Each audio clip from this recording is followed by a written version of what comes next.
Pwede pala yan. Pwede, binubuksan namin yung... Ano sabi? Sabi ko, saan gising? Tandaan. Eh, sabi ko, buligling. Ngayon mo, putang ina, wala tao. Sabi ko, din pala yan. Sabi ko, Patakotin yan. talang pagsalok. Nagulat siya. Sabi ko, baka may buhaya dito. Kung ano naiisip mo ah. Tari ko. Lawak pala niya, Frank. Kaya ako. Isang ganito to. Isang Saan flooring. banda yan? Yan, sanggana, no? Tangap dyan, ilalim nito. May bakal dyan. Ang lawak pala niyan. Isang flooring. Malaki yan. Ay, buo yan. Buo yung ano.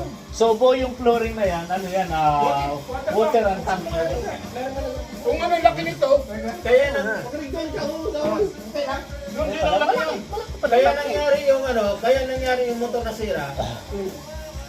Ang motor kasi sa baba, hindi lang automatic, umandar.